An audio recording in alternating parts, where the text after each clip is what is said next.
Praise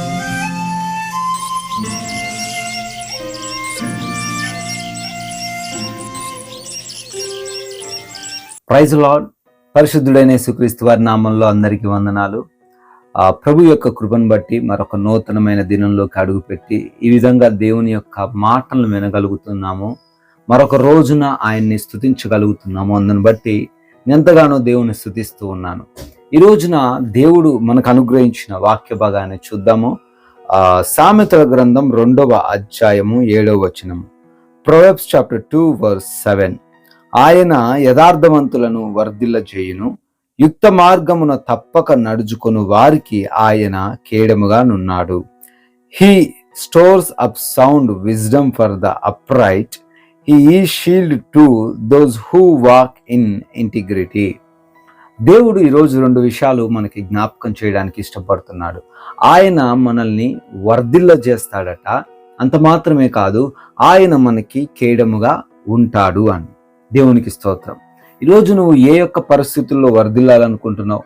నీ ఉద్యోగంలోనా, నీ వ్యాపారంలోనా, నువ్వు చేస్తున్న నీ పరిచర్యలోనా, లేదా నీ గృహంలోనా, నువ్వు ఏ యొక్క ఏరియాలో, ఏ యొక్క పరిస్థితుల్లో నువ్వు వర్ధిల్లాలి అని ఆశపడుతున్నావో, ఎప్పుడు చూసినా నీ కష్టాలే ఎదురవుతున్నాయో, ఎప్పుడు చూసినా నువ్వు నష్టాల బాటలోనే ప్రయాణిస్తున్నావో, అయితే దేవుడు నీకు ఈరోజు ఒక గుడ్ న్యూస్ చెప్తున్నాడు. వాటిలో నువ్వు వర్ధిల్లబోతున్నావు. వాటిలో నువ్వు అత్యధికముగా ఆశీర్వదింపబడబోతున్నావు. వాటిని దేవుడు ఆశీర్వదింపబడబోతున్నాడు.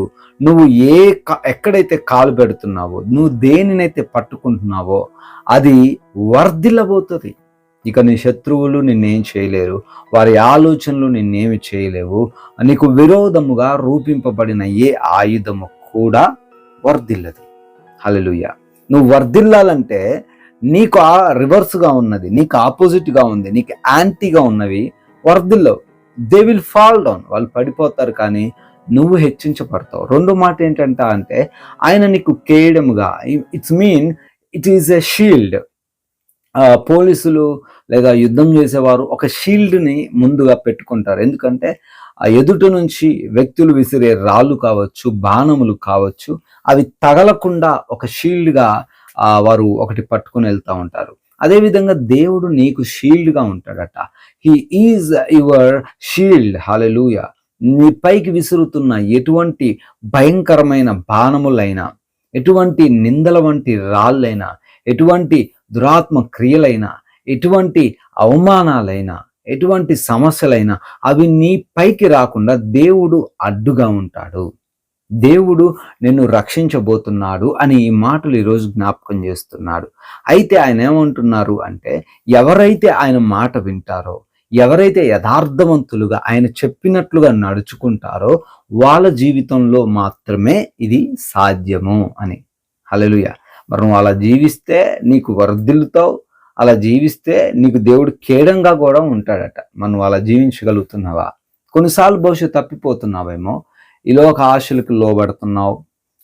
కావాల్సింది కోరుకొని దేవుని సన్నిధికి వెళ్ళలేకపోతున్నావు. వంకలు చెప్పి దేవుని సన్నిధికి రాలేకపోతున్నావు.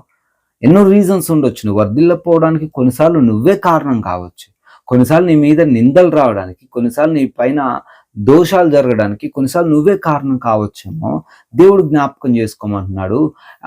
రైచియస్ పర్సన్గా, యథార్థమైన వ్యక్తిగా నువ్వు ఉన్నట్లయితే, ఆయన మార్గములో నువ్వు క్రమం తప్పకుండా నడిచినట్లయితే, ఆయన చెప్పినట్లు నువ్వు జీవించగలిగితే, ఈ 2 వాగ్దానాలు, ఈ 2 బ్లెస్సింగ్స్, ఈ 2 ఆశీర్వాదాలు నీ జీవితంలో తప్పక నెరవేరుతాయి. కాబట్టి సహోదరి సహోదరులారా, ఈరోజు దేవుడు నిన్ను ఎంకరేజ్ చేస్తున్నాడు. Be walk in a good way. ఒక మంచి మార్గంలో ప్రయాణించు. దేవునికి ఇష్టకరంగా జీవించు. ఆయనకి ఇష్టకరంగా జీవిస్తే వాట్ ఎవర్ యు ఆస్క్, మీరు నాకు నచ్చినట్టు జీవించండి, మీకు ఏది అడిగితే నేను అది ఇస్తాను అంటున్నాడు, ఇవ్వను అనట్లే. సో ఆయనకు నచ్చినట్లు జీవిస్తూ అడగండి.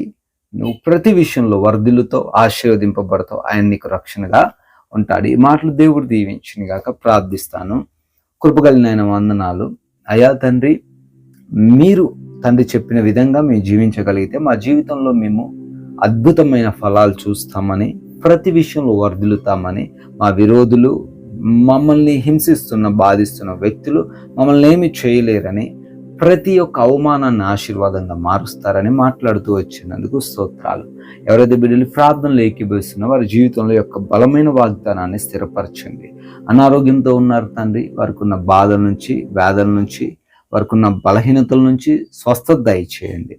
నేను ఆర్థికంగా కూడా బలపరచండి, ఆత్మీయ జీవితంలో వృద్ధి దయచేయండి. ఈరోజు చేస్తున్న పనులు, ప్రయత్నాలు ప్రతి వాటిని కూడా మీరే ఆశీర్వదించి మహిమగంత ప్రభావాలు పొందుకోమని యేసు నామములో ప్రార్థన అడిగి వేడుకొని పొందుకొని ఉన్నాము తండ్రి. Amen, amen. May God bless you all. దేవుడు మిమ్మల్ని దీవించి ఆశీర్వదించును గాక.